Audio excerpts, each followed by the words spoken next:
viikko mennyt ja sit 12 lähdetään käveleen. Tullaan varmaan joskus yhden maissa takaisin ja sitten, oliko se tossa se kahvi? Joo, sit meillä on tuolla munkkia ja villimehuja, eikö vaan? Kyllä.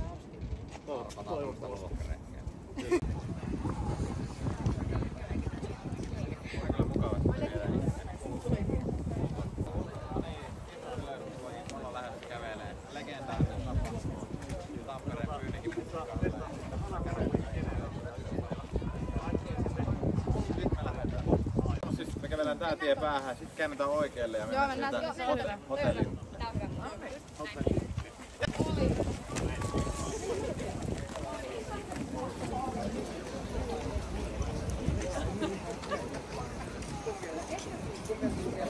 Siistimästä joka tapauksessa.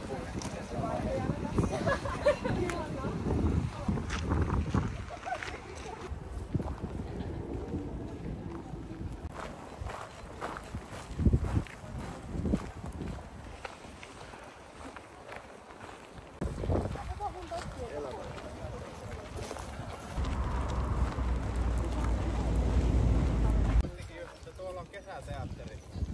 Tuolla missä näkyy tuota ruskeata seinää. Sielläkin äkkiä tulee mieleen, niin Hämeenlinnaan pääsee. Sitä pitkin. Yhdistää Hämeenlinnaan pääsee. Joo, tää on paljon helpompi. En tiedä oliko kaikki jotkut niinku Helsingin kävelyssä, niin tää on paljon helpompi kuin Helsinki. Joo. Helsinki oli ihan karvaa. Velkajuokki ohi siellä. Tiedätkö tämä?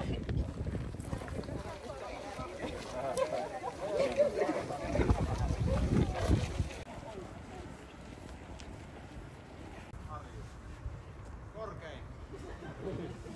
Mutta kuitenkin aika legendaarinen. Ja me ollaan sen juurella, että täytyy nauttia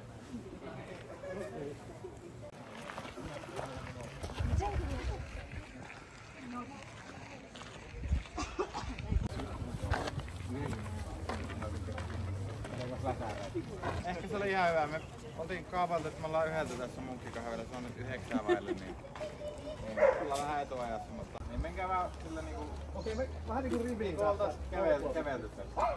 Ja koira siinä kyllä ei ole jonoa siinä. Näin! Miten mahtuuko nytkään? Okei, näin! Noniin. Onko se hyvä? Joo. Silleen pengeniksi joku vaan. Aika pitkä. Oliko hyvä? Ehkä.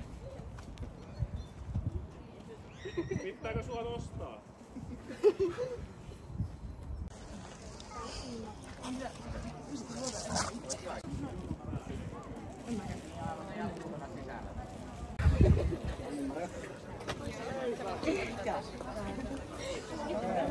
Ai että saatiin munkit pöytään, kohta vielä chili-mehua. Ai saakeli, mä puhun, että täällä on hyviä munkkeja.